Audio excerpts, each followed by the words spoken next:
Eric, as you guys probably know from what we posted, he owns Halfmoon Farm. He's also a death doula, a Thana doula. He is a graduate of our death school program, and he's honestly, honestly, a lot of people are doing cool work, especially the people that we get to talk to, like people doing progressive death work.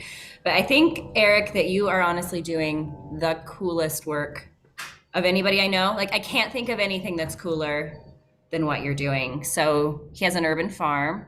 It's just over an acre, but it feels a lot bigger when you're there, and it's positioned in the middle of the city. And those of you that are from Denver, the middle of like just right off West Colfax, it's a really urban area. And a few blocks back, in this unexpected part of town, there's my lights flickering that tells me my sister is talking to us. She's literally talking to me through a light like all the time. I know that sounds crazy, but I'm in good company. Um, is his farm, and it looks like a little slice of heaven in the summer when everything is in bloom. It's just the most gorgeous, luscious, loving place that he tends with his own hands like a farmer would, up with the sun every morning lovingly, and could teach us all so much, and probably will today, just about that in general. But what also is really special about what he's doing is that he is feeding the plants and feeding the ground, the soil, with tea tree, which is the liquid nutrients of water cremation. So it's quite literally the skin and the organs mixed with water, and that's it. And it breaks down into an organic composition that I can't speak on very scientifically, but it's really nutrient dense, and it's really, really good for the ground and for the plants. And so it's a real alchemy and a transfer of, human remains becoming flowers instead of being entombed and pumped with formaldehyde. And I love me a good cemetery, don't get me wrong, but this is perhaps a new option for cemeteries, a new way of looking at cemeteries. So it's called Halfmoon Farm, and that is in a nutshell what he does. I would love to invite Eric to speak for himself and kind of introduce himself, because there's so much more than that. But that's an overview, and then we can dive into a conversation. You guys can all ask any questions that you have. We can just nuance it out and have a good time. So Eric, thank you so much for being here. Cool. Thank you, the both of you. I'm watching the snowfall, and thinking about all the tulips that just came up, and I'm thinking about all the peonies just broke the ground. So we've got, they're about 3 inches tall, their tops are red. And I was just sharing with Lauren and Aaron that we're getting electricity to a greenhouse that we just got about 3 weeks ago.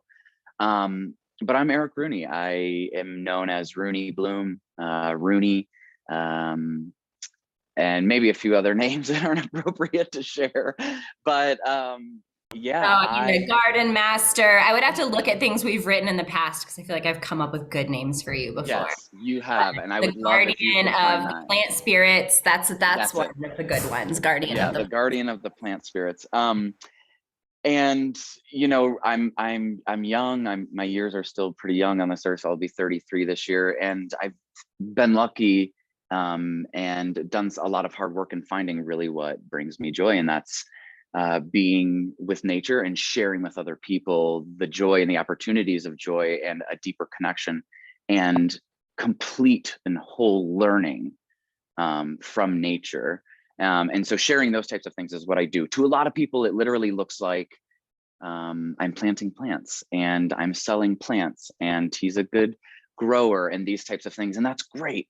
And that's wonderful. But when I think people take a second to get a little bit further in learning about who I am, there's a deeper connection and an opportunity to kind of set you free on this path of connecting to nature. And I think that's endless learning. And so I'm Eric Rooney. I'll be 33 this year. My partner, Chris, and I, we live in Lakewood, Colorado. And just like Aaron was saying, it's a 1 acre fresh cut flower farm.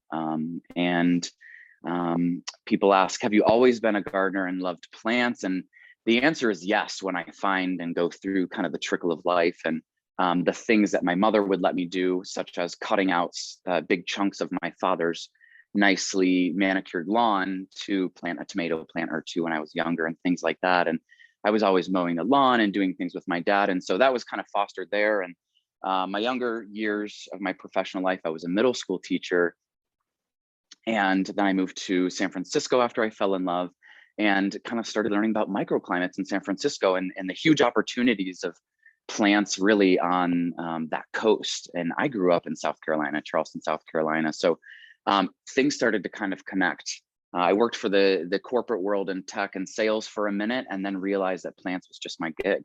So I founded my first business in the fall of 2015, and that was in floral design. And that led over into kind of plantscaping, internal plantscaping, as you can see the plants behind me, most of which are rescues. I have a lot of clients that say when their plants are ugly, they'll kind of just get rid of them. And then I bring them here. I'm going to argue with my partner about rehoming them. And then, so I meet people on all sorts of levels, and that's kind of on a day-to-day basis. That's a little bit more of my past and more recent career. And then in the fall of 2020, when a lot of us, were being thrust into this space of learning and growth and confusion and hardships and heartache, I had the opportunity to become the chief steward or owner of this flower farm and this home that I sit in now. And of course, I did all these things in cohesion with a greater power, which was true magic of how it really came into this space. But now I steward this space. And at that time, I was approached by a woman by the name of Emily Nelson, who's the CEO of Beatrice Cremation, from Instagram, after she had taken a class of mine, which was learning how to grow and make your own incense bundles. And she had taken a class of mine at a yoga studio in Denver. And then as she was formulating her business, which offers a sustainable approach to honoring our bodies after we pass, she asked me to be a conservation advisor for this crematory that was going in, and that's how I got also involved in the death positive space as well. And so it just so happened that I had the opportunity to have this flower farm.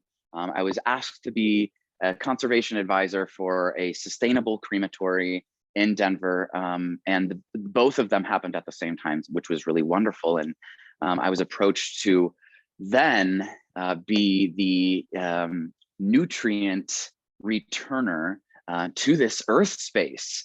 And so Emily and her team offer the community water cremation, alkaline hydrolysis. There's a lot of different terms for it, which Aaron was mentioning, mimics the natural decomposition process and reduces the bodies down to a complete skeleton and a liquid. The skeleton is returned to the loved ones and the families in the form of a beautiful white dust or powder, if you will, and all of the liquid comes to my flower farm, and I nourish my space with it. And so that's kind of a little bit more about me. My passion is about plants and just connecting people again to that space of plants, and part of that whole cohesive universe of ashes to ashes, dust to dust, of we come from the stars, we come from the dirt, our nutrients come from the stars and the dirt and all of these spaces in the sun and the water, is and involves our organic beings. And so all of these opportunities in the death space for me have just made sense and total sense to me. And so that's kind of how I got involved here. I spend day to day, again, teaching people about plants. Sometimes I will install plants in a commercial space, in an office building, or in a private residence. And I tend to the farm, again, with my hands. Most recently, we've dug about a 75-foot, 18-inch deep trench for electricity. We plant everything by hand, upwards of probably 60,000 plants, a lot of which we grow from seed. My basement is full of plants right now growing. But that's a little bit more about me. So I have a question just to start off with. What's so good about the water left over from the water cremation process? Great, that's a great question. And and my background is in science, right? We're all scientists in so many different ways, whether we're putting a recipe together or calculating how we're going to get to this space we're going, or whatever it may be. We're all scientists in some format or another. For me, I've gotten this liquid tested, and literally put, and this can be uncomfortable in many different ways, right? Because we talk about our bodies, and it can just be very sensitive, and that's okay. I'm very sensitive, and I'm embrace that, because I guess I was raised in many environments to think that I was higher than, but really I'm just an organic being. I focus on the soul, you know, we're these skin sacks, if you will. But for me, once I tested the skin sacks, silly as it may sound, it's literally everything that is found in, we'll say, commercially produced fertilizers. These are things that are nutrient rich for plants. And so when you think about, okay, how do we eat? How do our diets show up for health for our human bodies? And you're like, okay, well, we can talk about root veggies, and we can talk about leafy greens and different proteins and all the different categories of foods that make us be able to wake up and feel full of energy and be able to have all this energy, is kind of the same thing that plants need, as far as being fertilized, if you will, or nourished into the soil. And so for me, this is, you could purchase this, I guess, quite literally on, I mean, there's companies that offer fertilizer for your plants, or you can find more holistic ways, I think, to love the earth deeper. And I think that is the connection of our bodies with the earth, quite literally, you know, quite literally. And this is what I'm doing. And so it's new. I feel like the word pioneer popped into my head today for the first time, because I was like, well, how do I say this? Because there's not many people I can ask about this. You know, I get the you a pioneer before. You are. I mean, You are, yeah. really nobody's doing this. I mean, people used to do this many generations ago, when we all had gardens and we all buried our own dead on our own property, and usually right next to each other, and sometimes even with an awareness of the way that the body was giving back to the earth. And I think, you know, when we think about it, it just makes so much sense. Why wouldn't we want to give our body back to the earth? And there are many ways to do that. While we're here to talk about this way, there's also natural burial, and there's natural organic reduction. So there are multiple ways to do it. But the old school way, I don't use the word traditional because it's really not traditional, but you know, the way of entombing and putting people in a casket and putting them under the earth keeps them separate from returning to the earth, and significantly delays decomposition, and it doesn't feed the earth, and it actually harms the earth, because, you know, concrete and steel and lacquered woods are not good for the earth, obviously. And so I love that there are so many ways to do it, and I think that that's like, when people realize that, that's when it makes sense and clicks, this full circleness, this reciprocity with the earth, and this idea. Maybe I'll let Lauren speak about this part, because I know she's passionate about this part of like the idea of returning it to the earth, because it has given us everything our whole lives. Mm-hmm. Well, you said it, that we're organic beings, and when we think that we're better than or above, that's when we separate ourselves from the earth. That's why we're entombed. That's why we're, you know, literally encased in concrete, so that the earth doesn't return to us, that doesn't connect to us anymore. And yeah, I've always felt like it really is this relationship of, we are all earthlings. We're all part of this cycle together. We have 7 billion or more humans right now. We have 120 billion humans that have died so far, that are already part of this earth. And so when we separate ourselves and think we're better than, obviously it has pretty serious consequences on the planet. But I also think that there has to be some sort of like, I don't know, I really think that mushrooms and psilocybin and the whole thing, I think that there's more communication going on in our soil and our earth than we're aware of. So what happens when we're separate from it? And then what happens when we return to it? Like how that relationship in our everyday world, what that really looks like. And so I've always loved natural burial. I know that's what I'm going to choose. I've always known that I really want to become part of a prairie of wildflowers. But when I heard about water cremation, I said, if every single person that chose fire cremation chose this instead, imagine the regeneration we would be able to do to our planet, to our soil.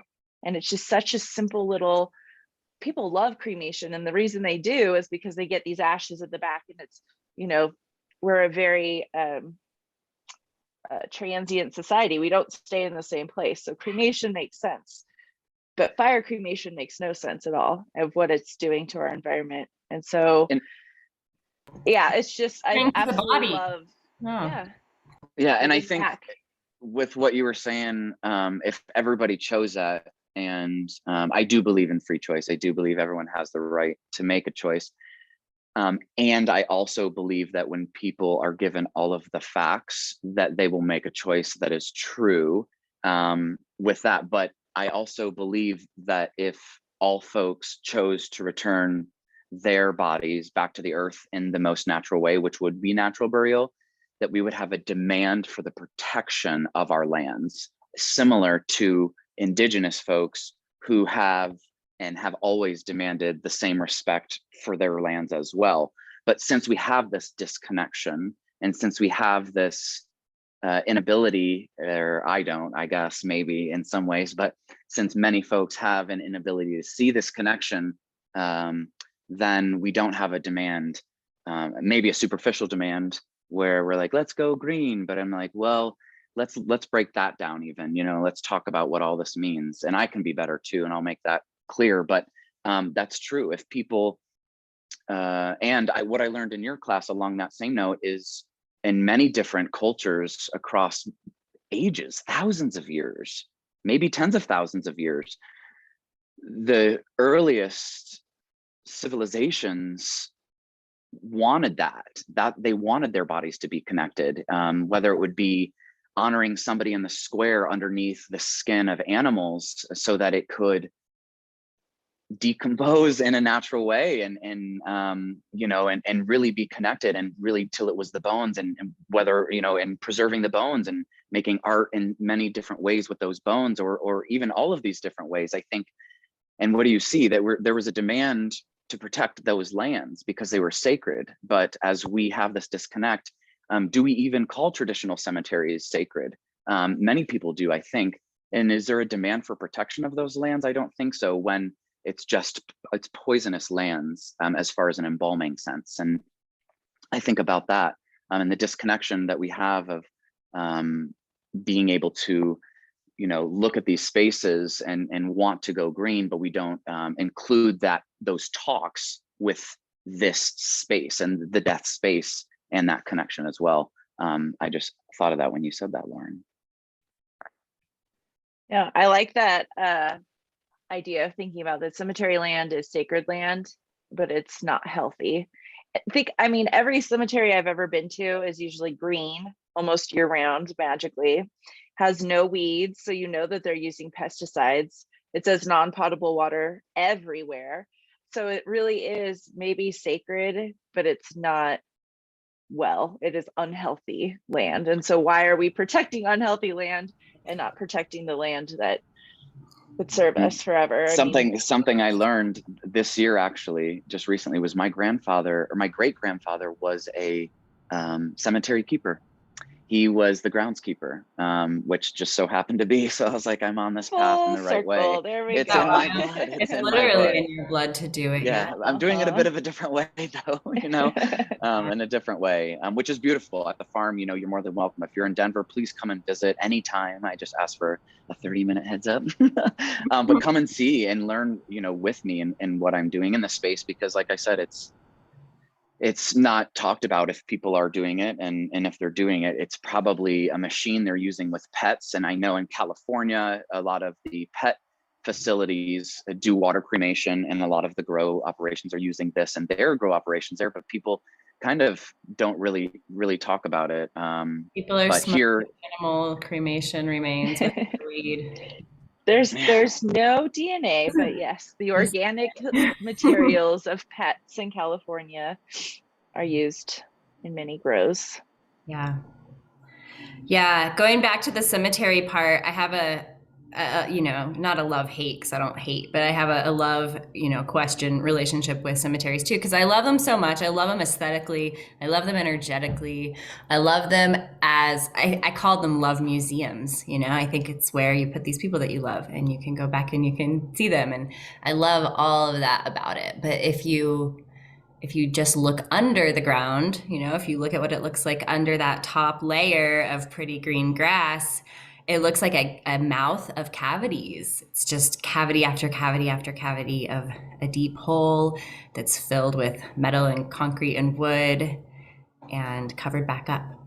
And so that's why I love what you're doing, because there's still a place to go. Like, people have the conversation, and it's a very, very valid conversation. My daughter said it the other day. She said, well, I want to be buried because I want the people who love me to have a place to go to remember me. And like Lauren said, we are in large part, a nomadic society. People don't stay in the same place forever. And that lends itself to water cremation or any type of cremation making good sense, because you can carry their ashes around with you wherever you go. But, a lot of people do. Families stay in places for a long time. I think that Bella very much feels like this is where she's from. I know she doesn't want to live here forever, but it's where she's from. And so I get that. And then I think that what you're doing is a hybrid. It's kind of both, you can see behind me in those tan colored bamboo circular boxes. Those are my sister's ashes. And I have bottles of water cremation. I thought about having one ready to show people, because she's at Rooney's farm now. And so we have both. We have the, materials that we can put into urns and cremation jewelry and keep with us wherever we go. But we also have the place, being the farm, to go visit her. And the yield is large. You could probably quantify that better than I can, Eric. Like the yield of, per person, how much liquid you receive. So I think that she kind of went everywhere, but he was kind enough to let us pick a few areas we specifically wanted her to be and come and help put her back in the ground as liquid. And one of them is the peonies, which have a short blooming season. And so now I think every, late May or early June, my family will come out from their various places and we'll have a big reunion for her, all based on that, and that'll be the place where we can go when we want a place. And I love that. I can't think of another option that gives you both. Like, you can have both a physical place and, the material that travels with you. Yeah, we get about between 150 to 200 gallons per process, and it's quite a bit. It's quite a large amount. Families and loved ones do have the opportunity to fully, if they have the space to take all of the liquid, they can. In theory, they could have all of the liquid. And if not, that's okay, because they have a space they can always visit. And it's truly beautiful. And just when you were saying that, it's interesting that your lights, well, it's not interesting. Well, it is interesting that your lights were flickering right at the beginning of the conversation. If you just recently joined, Erin's lights were flickering, and she mentioned that that's a sign from her sister. And here at the farm, there's all sorts of really beautiful things that I can't attribute to anything more than just the folks that are here. And that's probably over 120 people here permanently. And so, for example, I recently have been smelling a very strong women's floral perfume. I'm assuming women's. I wear perfume sometimes. So whomever's perfume, it's a very strong floral scent. And it's nothing in bloom. Let me be very clear. There's nothing blooming here in Denver, Colorado. There's probably 6 to 8 inches on the snow on the ground. Things are coming up, but there's nothing in bloom. Maybe a few small things. But so that's been really interesting. Same as kind of like a cologne. I've had some doors slam on me very strong, and there's been no wind. I've had the wind like completely stop at certain times, and the wind chimes will completely stop. And so, I have personally myself 100% put all of the tree tea, as we call it, out onto the farm myself. And so I pride myself in that, because I am deeply connected to that. And it's kind of like a demand of that ownership that we were talking about earlier. And that's something I mentioned to Erin and her mom when they were here, is just like, this is like, this is mine, damn it, you know, and like, don't fuck with me. This is my land. Like, this is sacred grounds. You come here and this is sacred, damn it, you know? And so, you know, this is, I say it in a much kinder way, and that's through offerings. I'm like, here, would you like some honey and a bouquet? You know, and people get it. And I share the stories of people that I love here. And we had a death panel here at the farm, where we just kind of opened up the conversation with death. And I shared with this woman in particular, I forget her name, just more of kind of what we do here through this liquid. And she pulled a bag of ashes out of her shirt, we'll say, out of her bra. And she said, this is my son. And my son loved plants. And I was like, really? I was like, well, he's welcome here. And so she sprinkled a little bit of his ashes on the ground at the death panel we had. And it's such a unique, I believe it's the only thing in the world that exists like this.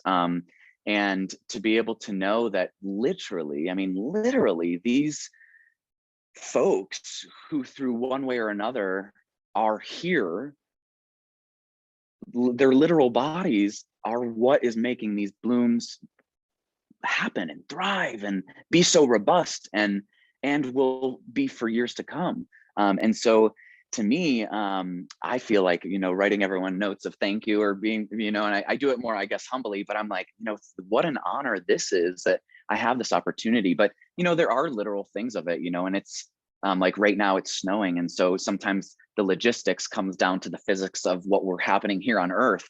And you know, what happens underneath 32 degrees with a liquid. And so it's a very unique situation that, again, I guess I'm a pioneer because we're still working with exactly what does this look like for the plant nutrients? How many soil tests should we be sending in? I send into Ohio with this company called Logan Labs. They're a wonderful laboratory. They test our samples and lots of cool things. I have. Do they know what it is? Have you explained to them? Oh, yes, I have. Mm-hmm. Okay. And I'll tell you what, it's, I can always tell generally if it's the first time this person has been exposed, and 100% of the time it's the first time this person has heard of this, and they're like, wow, you know, and they get more excited to almost answer questions around it because I think it intrigues all of us. And we've done tests around decedents who have been embalmed versus decedents who have not. And the data is just very interesting, just around, and it's so unique. And I would love to see that data. Are the embalmed decedents any less nutrient available? They are. Wow. almost by 50%. Wow.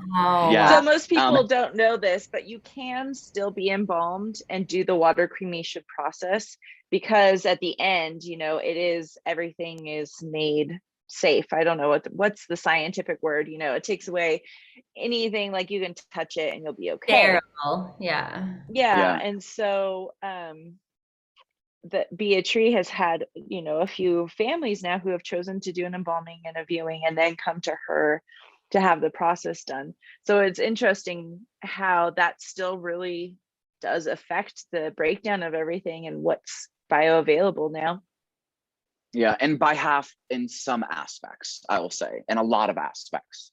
And for me, you know, I'm not, again, I guess I'm a chemist in many different ways, as we all are. But for me, when I get this data, it's a report. I have to break it down. I have to call people. What does this mean? What does this mean? Okay, here's the soil. This is what this plant needs, or this is what's good for the earth. You know, I don't want to ruin any of the microbes in the soil and destroy those. And I don't have many people to call and ask. So for me, many of the times I do have to look at it on the scale of the reality behind what is the makeup of, you know, how much potassium, how much magnesium, what are all of these things that are making up this liquid.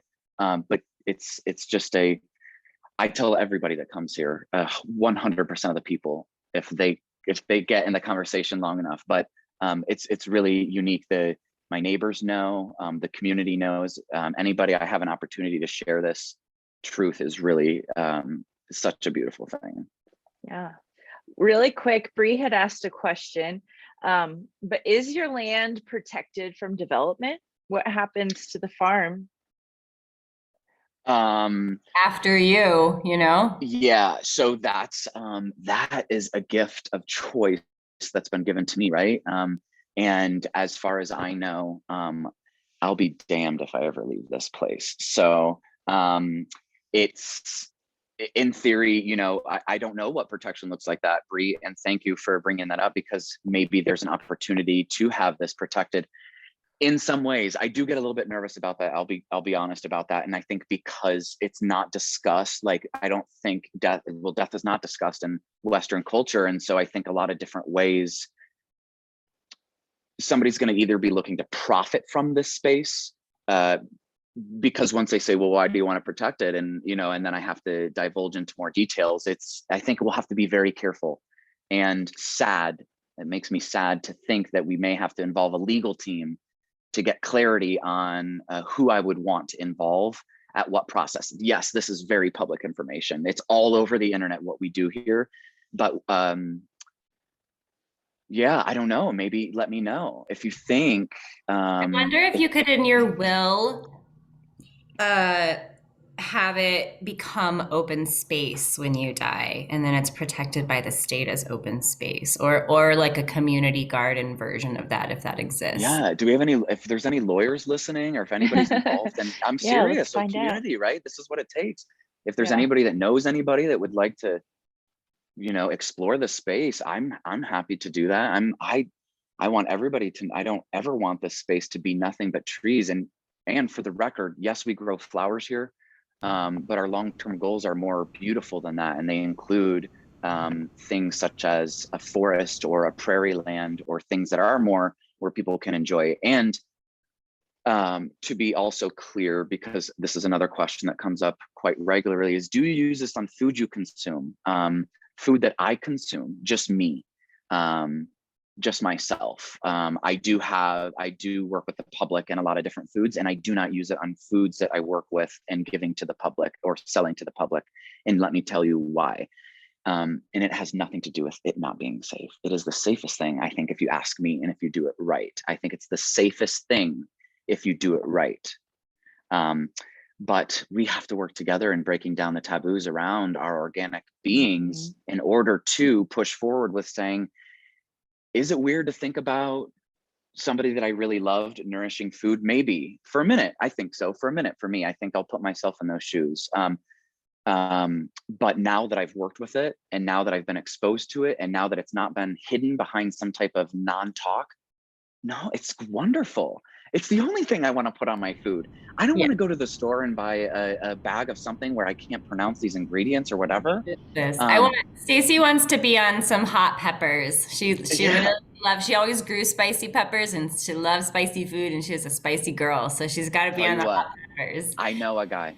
His name's Eric Rooney. And I've got lots spicy peppers. I guess I could grow some spicy pepper plants too with some of my tea tree. I need to ask you questions about dilution and stuff.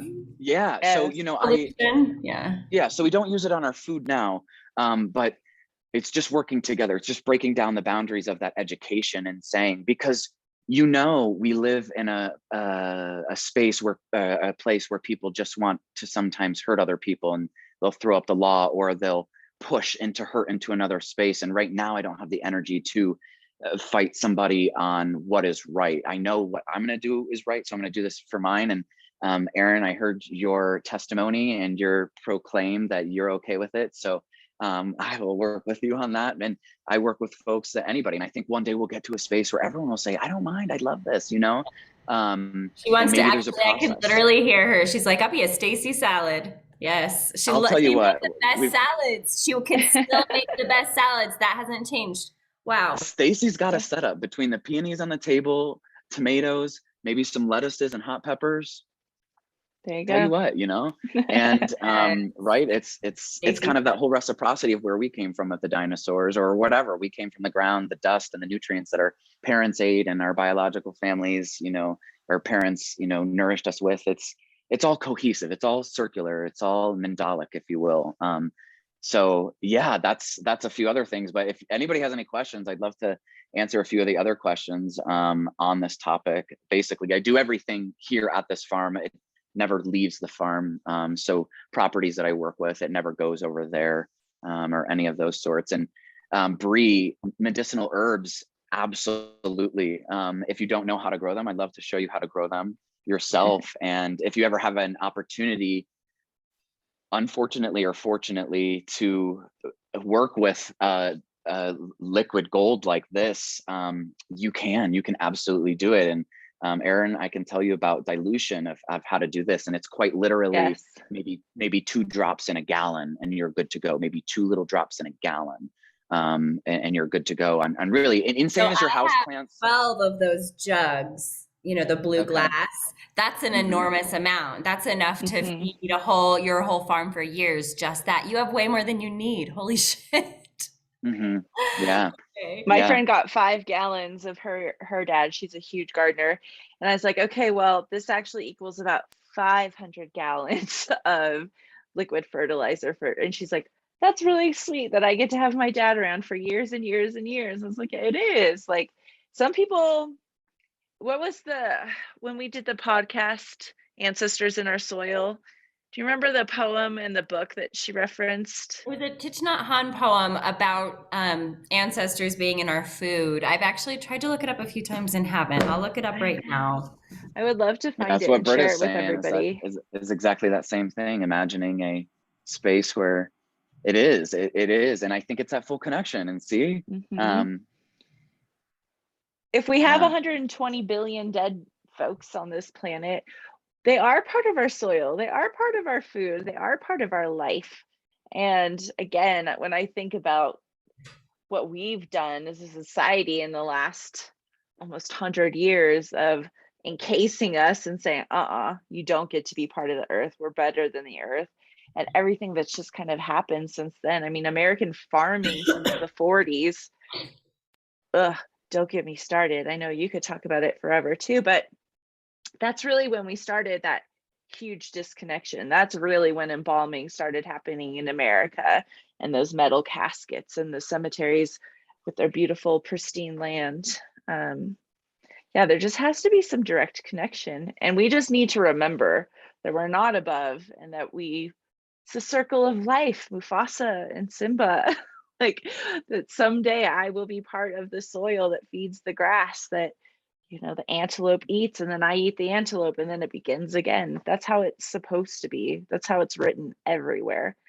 And yeah. this is like And that first step of like really embracing, like, no, like, I know we've gotten these new methods of death care, but like, we still can do that full circle. yeah. And you've always heard, like, keeping the spirit alive, right? Keeping the spirit of Christmas alive, or whatever it may be, right? It's silliness, but keeping the spirit alive of people that we love. And it really resonated when I started working in this process, because I quite literally saw the literal bodies go from a literal sense into something that is now just it's almost this magical sense. And so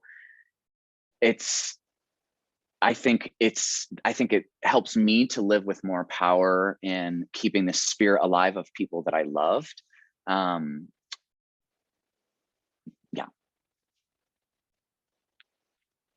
Yeah. So, like, roses, I think of like roses specifically with my grandmother. So I'm like, very particular about the preservation of roses, or storytelling around roses, or telling about my connection to roses specifically because of that. So it's pretty cool. It's pretty And with cool. the amount of liquid you get in return, I mean, you literally can have your ancestors around forever, for many, many, many, many years to come, using that same fertilizer. Let's see, Britta, let's see. Oh, Catholics, yes. What was really cool though, is, oh gosh, now I just forgot his name. I drew a blank. Who's I think he was a Catholic bishop who just died, and he chose water cremation. Desmond Tutu. Desmond Tutu, that's it. Yep, right. The Catholic Church has this, they allow fire cremation now, and their thing is like, well, the whole body has to remain intact. So like the Catholic Church doesn't technically allow scattering. you can be cremated, but then you have to be urned or entombed and your body stays intact. So they have been very outspoken about natural organic reduction, because now you become soil in the earth and you get spread. And water cremation, because they see it as two separate things. They see the water as being part of this body. And so they've been very outspoken. And then all of a sudden he does this. And I could tell you the great conversations I've gotten to have with my grandparents since this, of like, but don't you see how we're organic materials? And it's not, it is us, but it's not us in that literal sense that, they have this hard wall barrier that they just can't seem to get over. But it kind of shows you the power of one person's choice and voice and what it can do for other people. I mean, he was obviously a very devout Catholic who also had spent his life caring about nature and the earth, and he made a very brave choice. So with that, maybe your grandma can whisper into your other ancestors' ears and those living on earth of like, hey, I'm Catholic and it's okay. Yeah, Britta, my mom tells me I'm doing the devil's work, truly. And I know everyone's like, that's so sad. And it is sad. I'm sad for her that she thinks that. I'm not sad for me. I'm sad that makes me sad that my mom thinks that that's evil. And I'm curious if you feel comfortable sharing, if your grandmother was able to make the decision, the best decision for her, around utilizing her for the greatest good, even in death, or if you think, yeah, totally unmute, or if you think that maybe some of the ways that she shows up through you is through this kind of liberation of this space of being able to say, everyone should be able to do what they want, or something like that. I'm just curious on your thoughts on that. Let's see, I don't know if she can unmute herself from her screen, but I think she's unmuted. Are you unmuted? Oh, yeah, Oh, she said 1 sec. Okay. And we have about 15 minutes left. So at this point, if you have questions, you can put them in the chat or unmute yourself. I'd love for you to send that information to Aaron and Lauren about your friend and getting this space protected. I'd love that. I think that would be, I imagine, a huge celebration, Yes. because knowing this space would always be forever held just as special. Yeah, I think that would be so neat. Feels important. And I think that would get a lot of people jazzed up about protecting spaces and saying, well, and that type of thing. So I want to mention because we'll do comments and we'll be done with time before we know it. But one of the really special things that Eric does too is welcomes people to his land. So many people have like a pitchfork and they're standing at the end of their driveway and nobody's welcome in, especially if they have something cool going on like this. But he does, like you said, give him 30 minutes notice, and that might be like a little bit much, but he pretty much means that. And you can go and just passively be there with the spirits, or you can go work the land and he'll teach you how to garden. So just know that. And he needs volunteers. So if you're in Colorado, wait until it's not snowing. I myself am not going to volunteer in the snow, but and it's literally in the middle of the city. Like, you would be so caught off guard of this like little gem that it literally, you're transported to another time and space every time I go there. It's so beautiful. It just feels so good. It has such good energy. All right, Britta, are you there? I am trying. I was trying to get my headphones to work, but they didn't want to pick up on the microphone. Hear you good now. Okay, yeah. So just as long as everybody can hear me now. Yes. Just real quick backstory with my grandma in particular. She was very staunchly Catholic, and so was my grandpa. And when he died first, she definitely kept the tradition that he can be cremated, but his ashes stayed next to her bedside until she died. And then when we were cleaning out her house, because she knew she was going. She did hospice in home. And when we started doing the cleaning out process, in her nightstand, she had a letter addressed to her 3 kids, my dad and my aunt and uncle, saying that while she understood what her beliefs had taught her her whole life, that something, and she really felt that it was my grandpa, came through and told her that, this physical body really means nothing on the grand scheme of things, and that for her it was comforting to have his ashes, and for us it was comforting for us that we could keep them, but that she would much prefer to be utilized in some way. She didn't want to do the medical science thing because a lot of times you don't get a lot back, but she did decide that she wanted to be spread over what they call the Lady in the Mountain, in the mountain range in New Mexico where they lived. So both of them are now part of the Lady of the Mountain. Oh, how wonderful. That's Yeah. really beautiful. What a wonderful story too. I love that. Thanks for sharing. Yeah. So does anybody have any questions about gardening? I mean, this is our person to ask. This is going to be my first year not having a garden, and I'm really sad about it because we're going to be doing some major construction in an addition to the house. And I'm like, well, what do I do? Like, what do you do when you have no land? Can you still garden? I live in an apartment and I garden all the time. Yeah. I have a couple of different hydroponic gardens, and then I transplant them into containers. I live in like a literal jungle inside of my house. Love it. Do you live somewhere where water cremation is legal, Britta? I'm sorry, what? Do you live somewhere where there's water cremation? Yes, I live in Boulder. So, oh, okay. Yep, I lived in South Boulder, just like 30 minutes from downtown Denver. So, okay. Eric, that's a question. Can this liquid be donated to anybody? Is there some sort of,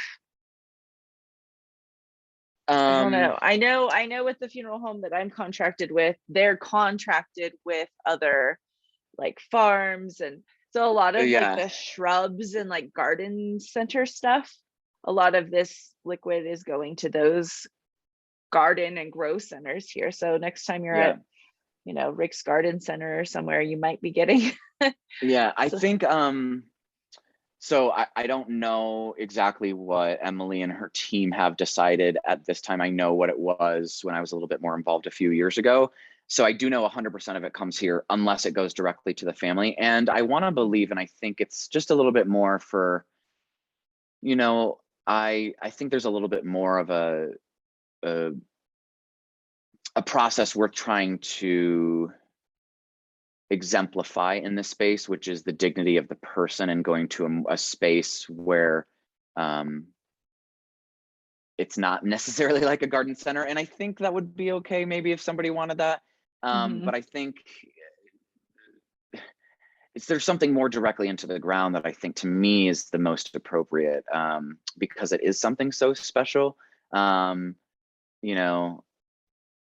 of that person because of our vision, and it's something that we saw and envisioned as the literal sense in a lot of different ways.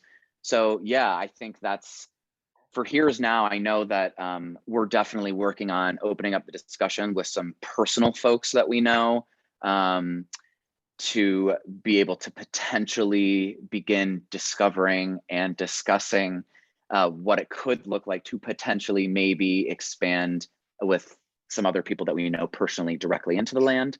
No one else at this time. And Nicole, yes, Be a Tree offers pre-planning, and you can get in contact with them to make sure. And it's also, I think, for everybody, and I think Lauren and Aaron, you would say the same thing. It's so important that we have these conversations with people that we love of what do I want done with my body when I die, if it's today or tomorrow morning or this evening when I'm sleeping, what do I want done with my body? And I know I want to be placed, everyone can hear me now, so quote me, just in a red silk shroud directly into the ground. That's it. That's how I want to go. But he wants red silk shroud is beautiful. And I don't want to leave this house. I don't want to leave the sight of my friends and family, period. I want them as uncomfortable as they may be, they could put me in the basement. I just want to be here until I'm going into the ground, and you put me in the back of your Tundra or whatever it may be, and let's go celebrate. But yeah, Nicole, that's really important. Pre-planning, I know their program at pre-planning has grown, and I know they're working really hard to make sure people can have peace, that their bodies will be honored in the way that they want to, which is really beautiful. And you're more than welcome to volunteer. All of our information you can find through Instagram, and the volunteer link is on our website. Britta, we always have, I tell everybody, we always have opportunities. You never have to ask to volunteer. If you show up with boots, maybe some water, and you tell me your abilities, I will be able to make sure that there's something you can do to feel a part of the space 100%. So make Eric, sure can you that put your website in the chat for people so they can. Sure, definitely. I absolutely will. And Donna, to answer your question, you asked how long does the water cremation process take? It really depends on the machine and the process itself. I think at Beatree, it's, I want to say 16 hours. 18. Is that correct? 18 hours. 18. And then at the natural funeral, it's about 4 hours. And so it really just depends. And I know at Mayo, it's like 5 or 6 hours, and their heat is really high, so it's a little bit quicker. But yeah, it depends on the machine and the chemical makeup. Everything's still going to be water in an alkali solution. And in the end, it has the same amount of nutrients, but Yeah. that's kind of my broad answer for that. Yeah, there's a few different ways you can do it. There's really 2 different ways water cremation can go. And so that's just kind of, like you mentioned, just kind of the chemical makeup, and sometimes that timing through that literal process. And if you're more curious and you're local, I know Emily would love to show you the space, if that's something you're comfortable doing, and seeing the space that she's built to preserve and protect people's choices around their bodies. Awesome. Well, we're so lucky to have you, and this is, you know, such a fascinating topic, and just there's so much reciprocity in it. I love it for so many reasons. So thank you for being here. You guys, we've got 5 more minutes. You can ask questions up until the very end. We can even go a couple minutes over if we're in the middle of anything. So last call for questions and conversation. And it's a small group. You can really just unmute yourself and talk if you'd like to. Yeah, and Donna, come on, whenever if you travel out here and you make it out here, let me know. I'm telling you what, I've had people over the years that I know through some space or another that they find themselves in Colorado, and they've contacted me and we've met. So it wouldn't be weird. Please come. And if you find yourself out here, please make sure you put me on your list. But Colorado is fantastic and beautiful. So definitely a space not to only visit the farm, but also to visit the mountains and stuff like that. And I'm no spokesperson for Colorado. I just love it here. I've been here for about 10 years. Thank you. I have a lot of clients that are in Colorado, so I'll put that out there. Yeah, business expense. I have a quick question about what can be included with the body for a water cremation. I do know most of what can be included, but I think I saw something recently where rose petals were placed on the body, where I was told the last water cremation I helped with that there could be no plant matter, but are petals different? I know that maybe the stems and leaves can create issues, but are flower petals accepted? Yeah, rose petals are acceptable. My sister was covered in them too because they're organic.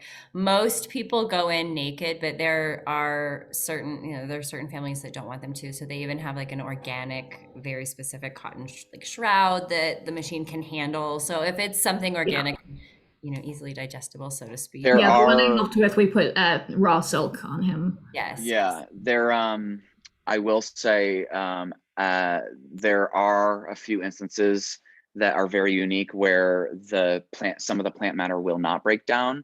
Petals are a little bit different, but I think stems in particular, I know straw flower, I want to say, that was one of the, we made a beautiful bouquet for the first case, and some of the which was very interesting to me. And I don't know why, but some of the, but most of the time, yeah, just organic, anything that's organic, silk, or I wonder if leather would work, just non-dyed, non-processed leather.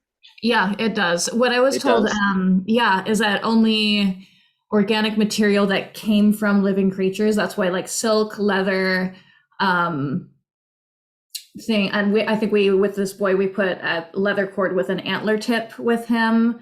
So anything that comes from living creatures, but they said no plant matter, which was why I was pleasantly surprised to learn about rose petals. And I think a lot of the facilities, because it's such a new thing and they're very wary of what's going and protective about their machines, they're slowly kind of opening up to what is acceptable in them.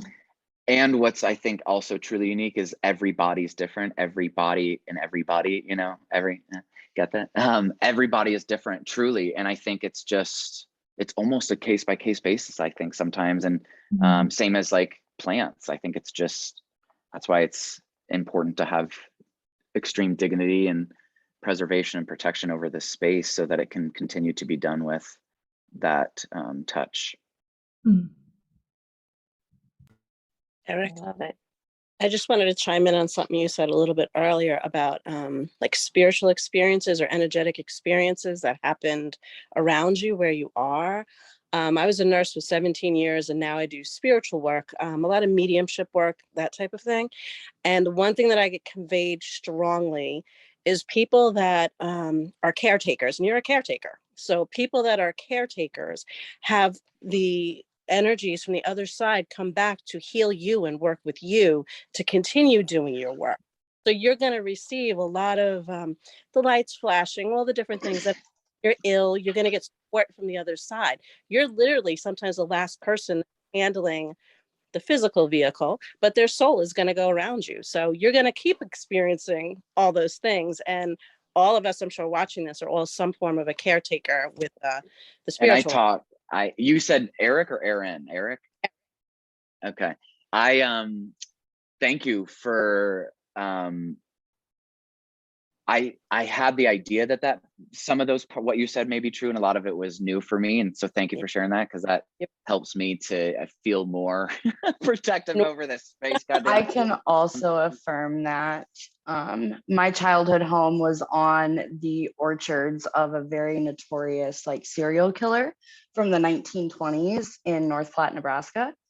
And we have all kinds of activity around our house. None of it is bad at this point, but I mean, we had 84 literally cabinets and drawers in our kitchen. You would walk through to go to the pantry, come back out, every single one of those would be open. And it would be just because they needed something. They wanted the window open or just something real simple. And so, yeah, like Donna said, I can definitely affirm for you too that caretakers and people who are just sensitive to that, it's always there, no matter how hard you try and shut it out. Exactly. I chat back and I give a side eye when those doors slammed. I was like, how rude. That scared the hell out of me. I think I even said that. I was like, that was rude. I'm just sitting here trying to plant a seed tray. Why are you doing that? Yeah. So thank you. And I'll continue sharing these stories. And I'm not the one to write one down. Everyone's like, you should write it down. I'm not gonna write it down, but I like sharing the stories and I will continue to do so. So when I hear these things, I'll share them to keep the story alive. I'm a historian of sorts, so I'll write down some of the stuff that I learned from you today and put it in my book. Thank you. Awesome, Britta. Yeah, and Nicole says thank you for affirming it. When her mom was paralyzed and unable to communicate, she communicated this to me in writing. Nicole, are you sharing with us what she communicated? Is there more to that? Let me know. Cliffhanger. I'll try to unmute it and talk, but my phone's breaking up really bad. Yeah, my phone's breaking up. Sorry, can you hear me? Yep. Yes. Okay, yeah. So when my mom, she got brain cancer in 2019, and her husband like isolated her from me and my sister who are in Colorado. And I just had this like feeling that something was off. So I like had reached out to her oncologist, who was surprised that I hadn't heard that she was actually in emergency surgery. And I was so angry at my stepdad, and I knew that if I called him and yelled at him that I wouldn't be able to go and visit my mom. So I started trying to do this puzzle that was there to distract myself. And we had these 3 light bulbs above this table, Like it's one of those lights that like fans out and has several different lights. And 1, 2, 3 in a row burned out. And my mom was always communicating through electricity. Like she was the type who would walk in a room and something would break. And so I was like, oh, damn, now I got to go change the light bulb. And I'm like 5 foot nothing. So I'm asking my boyfriend to reach it down. And I mean, this box had like knickknacks, like stuff when you move, like paint and spackle, like no reason for anything like quotes to be in there. And when he reached the box, like this piece of paper fell on my foot, and I like picked it up and immediately noticed it was my mom's handwriting. And I thought that maybe it was just like a recipe because it kind of looked like that. And when I opened it, it was this heart, this purple heart of butterflies that were like flying away. And it said, "Forget me not" on it. And it had 4 quotes about grief on it.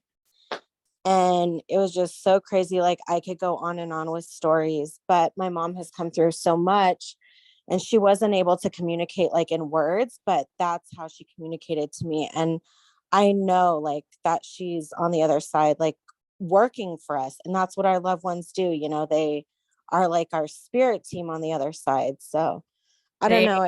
are. Nicole, Britta said powerful story, and it is. And that I didn't mean to cut you off. Sorry. Did you No, have no, something? no, you're fine. I was just ready to say thank you guys so much. I'm going to tell Yeah. one more quick story before we go that reminded me of, Nicole. Today's the 1 month anniversary since my sister died, so it's still super fresh. And Okay. she has been communicating through this. Like I can show you, like one of these, like won't turn all the way on, even though I put brand new bulbs in it right before she died. Oh my gosh. But it flashes all the time. But that's not the story. The story is that I have a puppy, and so I'm in these puppy groups online. And a post in one of the puppy groups this morning, somebody had her exact name, first and last, and the same spelling. And Oh my gosh. I commented under it and said, "Oh my gosh, you have the same name as my sister who just died." And then after I commented that, I was like, maybe I shouldn't have said that to like this unassuming person in the puppy group. Hopefully you didn't figure out. And then she wrote back a few minutes later and was so sweet. And she said, "Oh, I'm really sorry to hear that. That just means that, you know, she's near to you right now." And the lights started flashing, and I clicked on this girl with the same name's profile, and she didn't look anything like my sister, but her profile was all horses. And my sister, like I don't think I ever rode horses with her. I was the horse rider in our family, and I can't remember, I don't think we ever rode them together, but in spirit she's like showing everybody that she's with horses. And she directed my mom to get a horse urn, which was really unlikely, and I found this beautiful horse necklace, and one of the mediums said she's with horses. There's just been all this horse stuff. And I was like, well, maybe that is a sign. And right when I was thinking that, I got a notification on my Instagram, and it was from somebody whose name was "I am a horsey girl. I am a horsey girl." I'm like, what? She's all over the place today. So. Oh, I love Well, that. maybe you'll also love to know that my farm used to be horse stables Oh, I love that. in the 1800s. I swear. Yeah, I love that. Good. Well, she can ride those horses then. I'm sure there are probably some horse spirits there. So she's riding them without fucking with the flowers, which is That's beautiful. Hey, that's good soil too. yeah, it is. All right. Well, thank you, everybody. Thank you, Eric, so much for talking with us this afternoon. We could probably talk to you forever and ever. We do. We talk to you all the time, but we definitely appreciate everything that you're doing and the beauty and magic that you're creating on your land, and the sacredness and the sacred space that you offer for families to be able to, like Erin's family, you know, watch her sister become the peonies. And yeah, what a gift you're giving. So thank you. And thank you for talking to us today.